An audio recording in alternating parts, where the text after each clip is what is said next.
Hi, this is Jason Samard, your authority on Death and Taxes in Modern. Today we're going to go over 5-0 Death and Taxes lists from Modern Constructed Leagues. This list is from June 18th, so it goes over a couple days, I think. I'm not exactly sure how they lump them all together. About twice a week, or once or twice a week, these deck lists get posted up on Reddit and the Modern Magic subreddit, which if you want to do better at Magic in Modern, it's a good place to get the info about what's going down. This is by user Inanimate Blob, so we have him to thank for bringing it to us on Reddit. You can get these off the Wizard site as well, where we're going to be looking right away here. But it's nice to get it here. You get the conversation about what's going on with them. But the good news for people who enjoy Death and Taxes, like hopefully you and myself for sure, is that there's a few lists doing well right now. So we're going to look at them and comment on which one maybe you think's the best. If I can get it together, I will try to get it together and put up a competitive league for you guys with maybe Dirty Derek if we're lucky. So without further ado, here we go. We have Pnips, who's I've played some of his black-white lists on Channel Nikachu over there, which you can catch if you go through the episodes where I'm on there. I did it 2 or 3 times. I thought it was a pretty good list.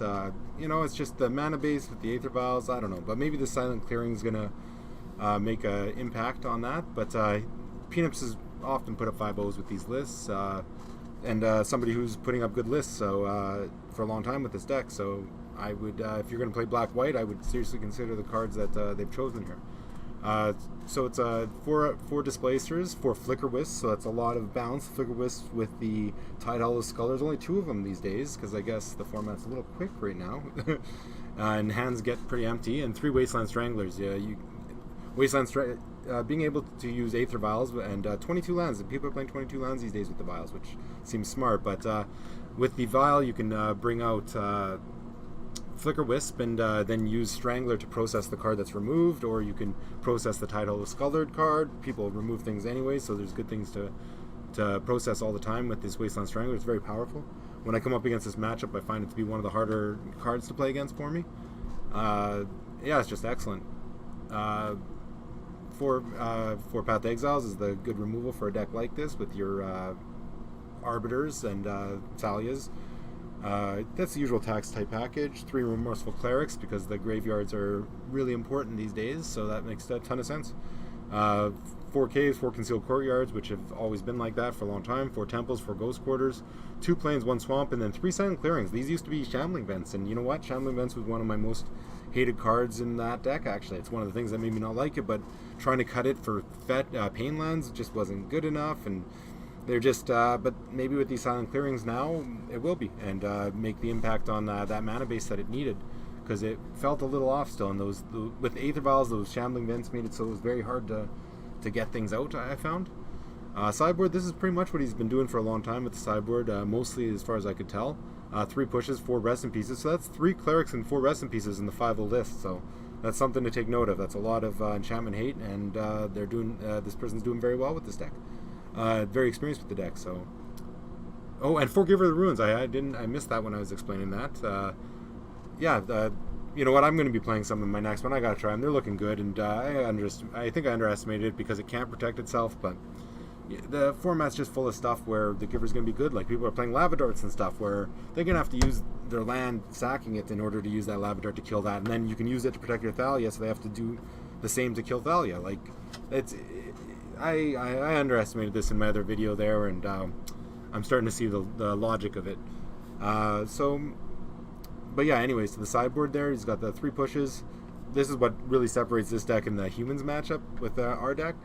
My usual taxes is just having this extra removal that's so cheap. Like, just being able to take out their cheap creatures no matter how big they get with it. Like, it's just, that's excellent. With no, like, a card like instant speed, no less. Like, forget about it. That's good stuff. Cabal does trip up those combo decks or just control decks that rely on getting lots of spells. Serum Visions and stuff costing you life to dig is a very big thing.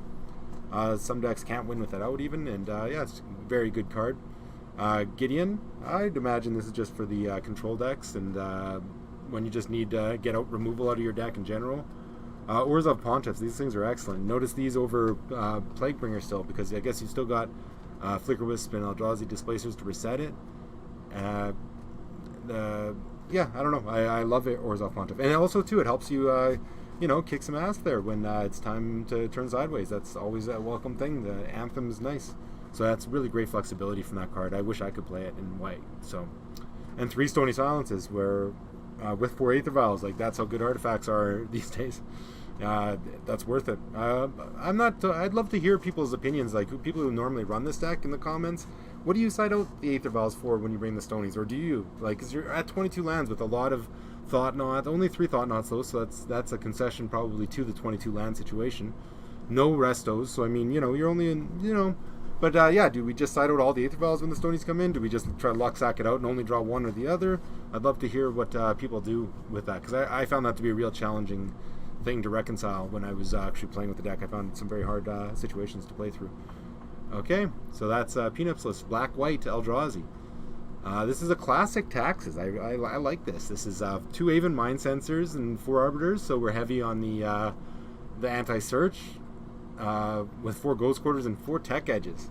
So I'm of the opinion Tech Edges are a little slow, and with all these Mind Sensors, I would almost think maybe you'd want the Field of Ruin, because the one-sidedness of that with the Aven Mind Sensor is just dirty, and with people don't often get 4 lands. A lot of decks don't care about 4 lands ever. So to me, but you know what? This MV Wrestler 91 managed to get the 5-0 with it. So I mean, who might have criticized? So, anyways, 4 Blade Splicers, which obviously I love. 4 Arbiters, 2 Selfless Spirits, 4 Restos. See, these Selfless Spirits too, they're also nice against Bridges from Blows, because you can sacrifice them when all the things are on the stack, and the bridges are going to go before those bridge activations resolve.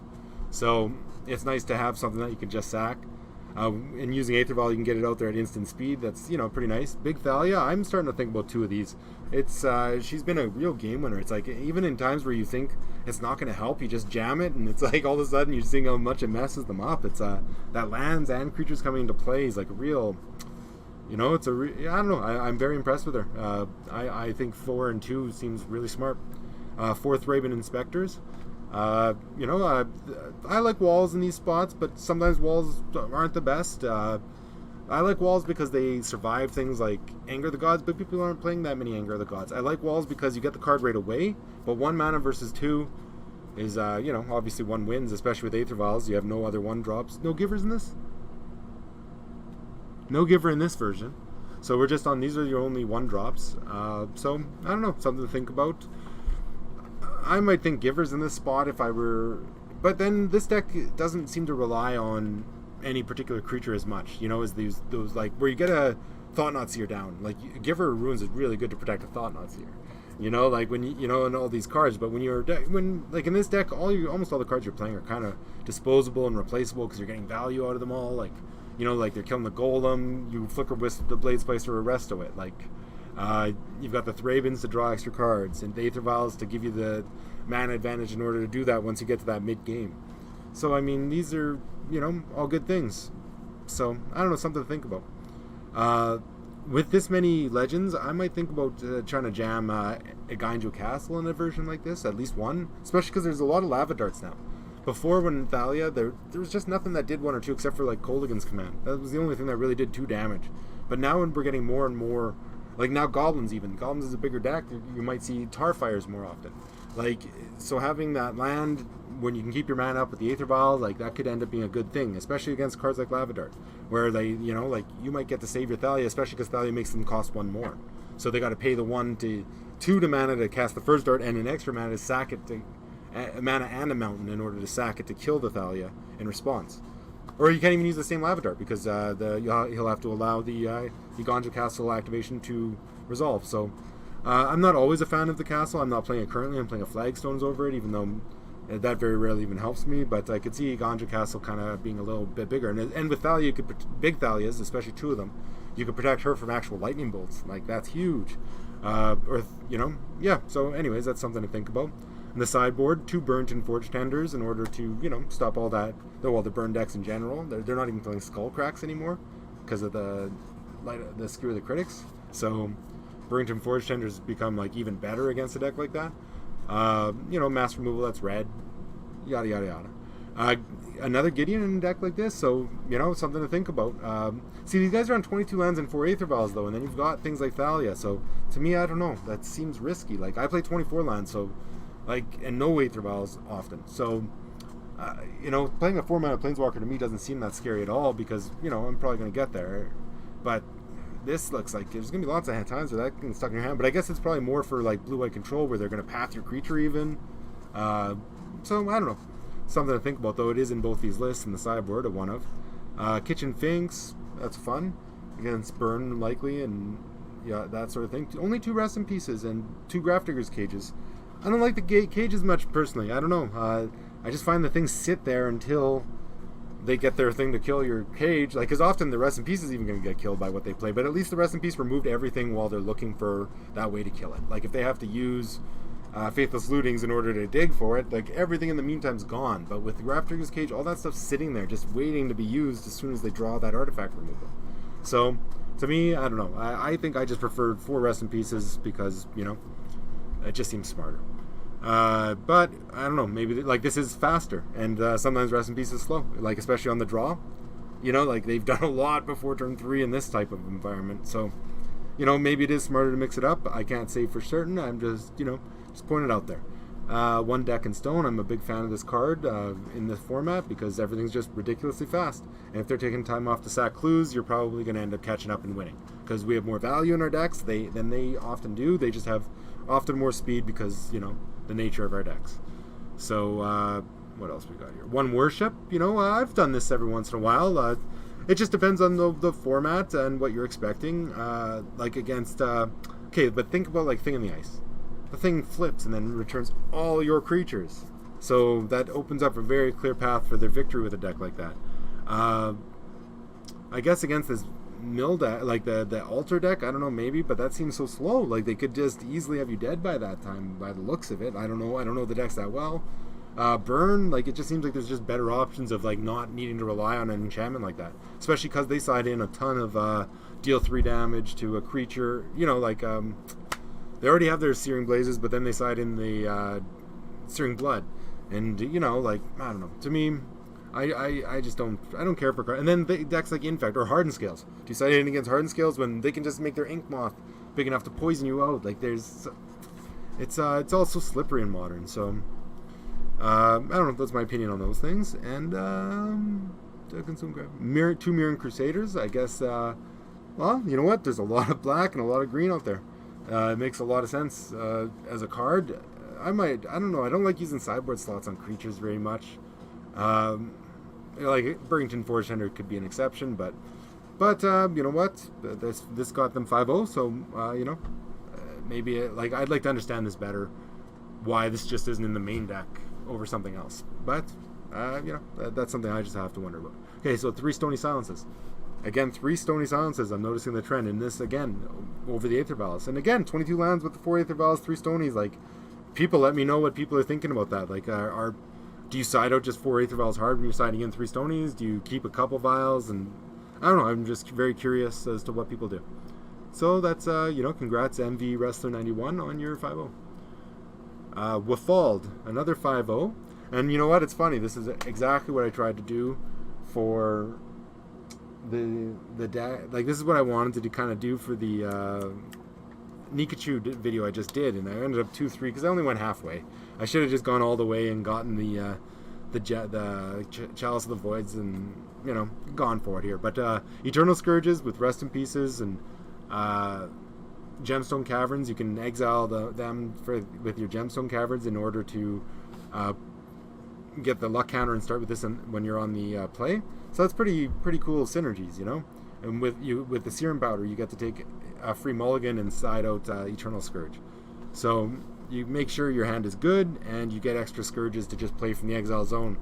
Scourges and Eldrazi, of course, so your 4 temples, power them out. So this is Spider Space's originator, as far as I know, of this version of, like, I'd call it like big mono white Eldrazi.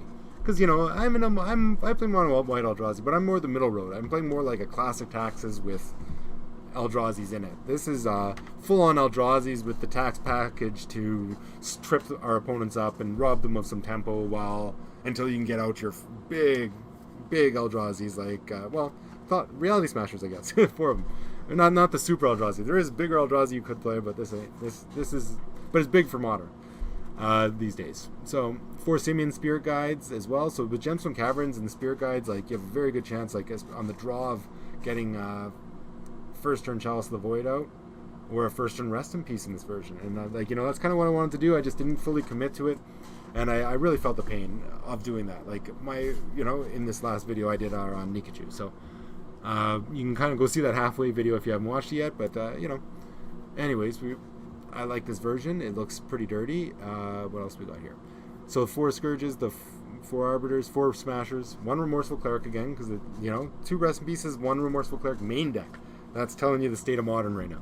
Everybody's a bit in the graveyard, and some people are all in. And they're doing very, very dirty things. The Simian Spirit Guides for speed, Thalia is to slow them down. Also, first turn Thalia is pretty good. 4 Thought-Knots, there's a lot of ways to play this guy on the 3rd turn with this deck, sometimes 2nd turn. More often than, traditional, the medium Eldrazi like myself. I only have, double tempo is the only way I could play it 2nd turn. But with this, you could temple. You could start with the Gemstone and play 2nd turn Gemstone, temple, pitch the, Spirit Guide. And when you're playing Serum Powders too, like, you can look for hands like that more often without any cost, especially and the new Mulligan's coming. So I gotta say, I don't know, this looks pretty. I hope you guys vote for this or another deck like this. We'll see. We'll see what you guys have to say in the comments, because I'm going to take it for a spin next week, or in a couple days when I have time. So vote in the comments. The deck list that gets there, I will play. So we got this actually Spider Space himself, 5-0. He's one of the leaders on the board, and he does it mostly with Death and Taxes style decks, as far as I could tell. And he's made some other funky builds, and he almost top 8'd a Grand Prix before. He got just 1 win off of it. And, I got a lot of respect for that. And the deck. So, again, this is the originator. Not playing those Rest in Pieces standard, and also no...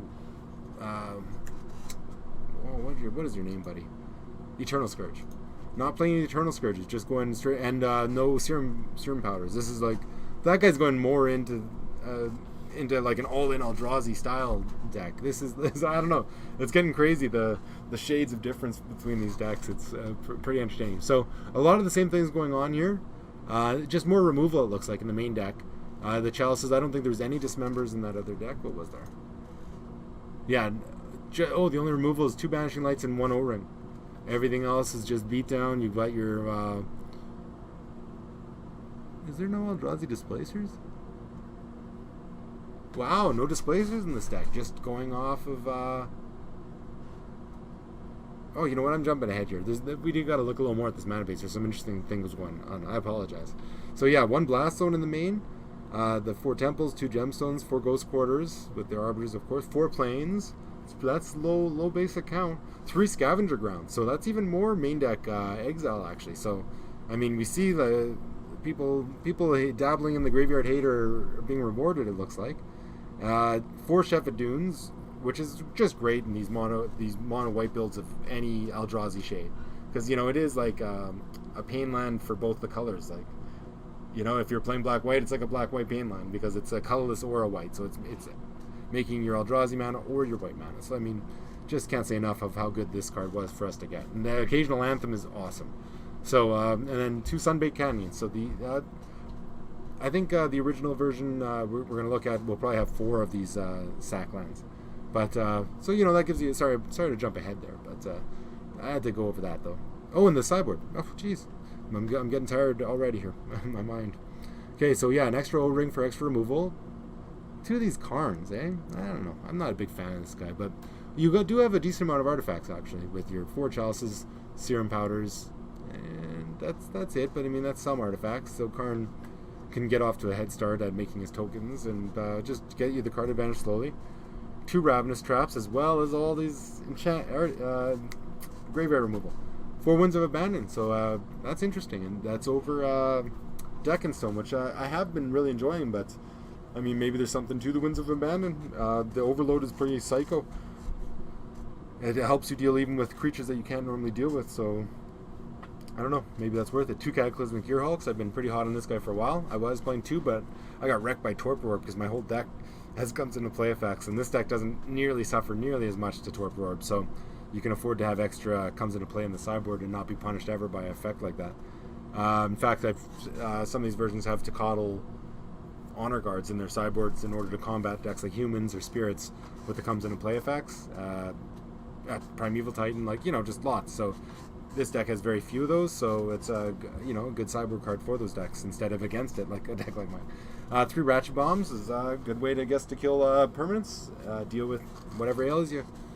And the Immortal Sun, which I don't know.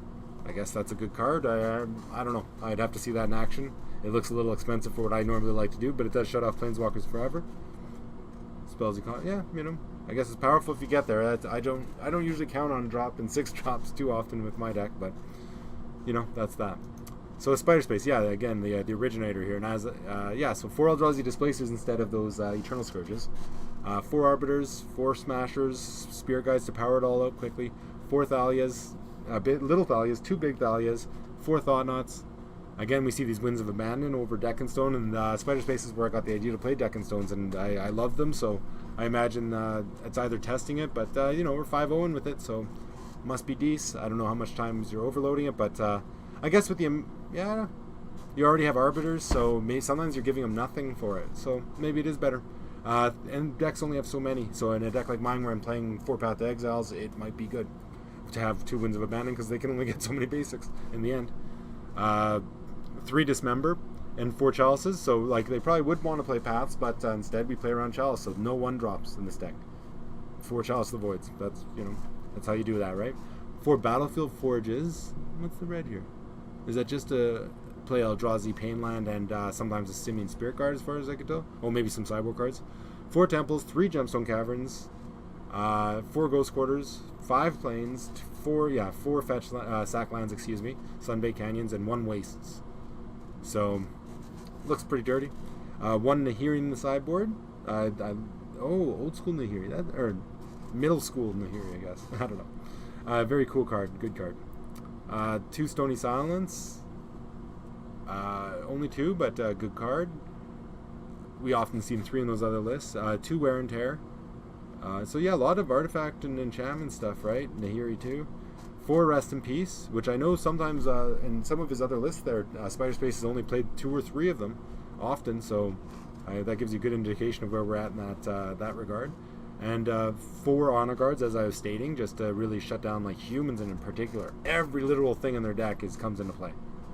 And then it's 3 Toughness, makes it so that Is It Static Guard can't come in and just ruin your day.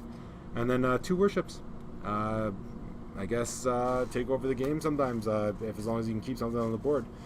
I'd like to know exactly which matchups you bring it in, because like I said, a lot of times it feels so like slippery to me. Like it's I have played it, I've tried it, and it's won me games, and games I had no business winning against humans. I remember once, a few times it has helped me, but it's just between our Thalias, especially if it's against a deck like humans, they might leave their Thalias in. So it's like, that's an expensive card to play if you both end up having, maybe you side out your Thalias to bring it in. But, even then, even if it's 5 to cast, that's not that good. And then they have lots of those things to come in to take it away. So I'd like to know which matchups it's really good in. And in the comments, if you guys know and have experience with the decks, that'd be great to know. And other than that, vote on one of these decks, and I'm going to try to get it together and get a league on camera for you guys with Dirty Dark. Make sure you subscribe to the channel so you don't miss it, and see you in the comments.